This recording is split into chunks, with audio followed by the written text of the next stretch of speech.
Kasus pembuangan limbah medis di tempat pembuangan akhir di Desa Kedungdowo, Kecamatan Nganjuk, Kabupaten Nganjuk sempat menjadi polemik dalam beberapa hari terakhir. Sebab di lokasi TPA tersebut ditemukan banyak tumpukan kantong sampah plastik yang berisi sejumlah alat pelindung diri seperti masker, sarung tangan, dan baju hazmat. Tak hanya itu, di dalam kantong plastik hitam tersebut juga terdapat bekas alat pernafasan, kotak bekas obat, dan kertas administrasi milik sebuah instansi kesehatan. Ahmad Nurul Qolis, Kepala Dinas Kesehatan Kabupaten Nganjuk menjelaskan, temuan limbah medis di TPA Kedungdowo tersebut belum tentu limbah medis milik instansi kesehatan. Sebab secara teknis, limbah medis yang dikeluarkan dari rumah sakit maupun puskesmas telah dikumpulkan di 2 rumah sakit umum di Kabupaten Nganjuk untuk dikelola oleh pihak ketiga. Pihaknya menambahkan, walaupun dari temuan sampah tersebut terdapat masker, tetapi saat ini penggunaan masker dan alat pelindung diri lainnya juga sudah dilakukan semua warga masyarakat secara umum. Mengingat pemerintah telah mewajibkan masyarakat menggunakan masker selama masa pandemi COVID-19 ini. Ya, nanti kita lihat dulu ya. Saya untuk kasus ini memang belum jelas. Sebetulnya begini ya. Jadi apakah memang dari sana? Karena dalam masa COVID ini ya, masyarakat pun banyak yang memakai banyak yang menggunakan hazmat juga untuk misalkan ya, untuk kegiatan pemakaman dan sebagainya, mereka banyak yang dari masyarakat. Nah, itu apakah memang benar dari rumah sakit? Ya, ini hari ini saya minta staf kami untuk cross check ya. Karena kami juga baru dapat surat dari LH. Kalau misalkan ini nanti memang dari rumah sakit, karena temuan kita sebenarnya sudah pasti dari rumah sakit begitu. Ya.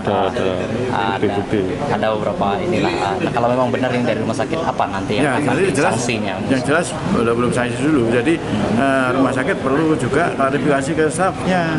Ya, keluar stafnya. Kenapa sampai begitu? Selama ini tidak pernah ada begitu. Nah, jadi kenapa seperti itu? Apakah ada oknum di situ dan sebagainya? Itu kan nanti internal dulu mereka. Tapi yang jelas kita tetap menjaga ya, sesuai dengan aturan. Sementara itu, Wakil Bupati Kabupaten Nganjuk Marhen Jumadi mengaku sangat menyayangkan temuan limbah medis yang dibuang di TPA. Sebab limbah medis tersebut banyak mengandung bahan berbahaya yang berdampak bagi lingkungan. Dengan adanya temuan tersebut, pemerintah akan memperketat pengawasan pengelolaan limbah medis baik dari tingkat puskesmas hingga rumah sakit. Selain itu, pemerintah juga akan memberikan sanksi tegas hingga pencabutan izin bagi instansi kesehatan yang masih melanggar peraturan pengelolaan limbah medis. Pihaknya menghimbau kepada seluruh masyarakat agar tidak membuang masker habis pakai di sembarang tempat. Untuk limbah kaitannya dengan medis itu sebenarnya kan sudah ada aturan main ya.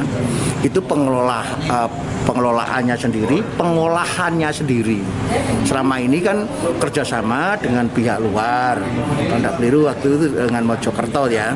Jika nanti semua limbah medis dari rumah sakit, puskesmas, Palang Merah Indonesia misalnya, itu memang harus dijadikan satu, itu harus dikelola sendiri. Maka tatkala ini dibuang ke TPA, ini yang melanggar hukum. Ini harus segera diambil. Atau yang kedua kalau nggak diambil ya kita sanksi. Ini penting bahwa sanksi apabila mereka melakukan kegiatan yang beresiko. Ini beresiko. Ini kan makanya kalau limbah medis itu harus dikelola sendiri, diolah sendiri. Ini penting sekali. Maka nanti kita akan lihat, kita cek di TPA-nya, terus kemudian nanti siapa ini yang buang.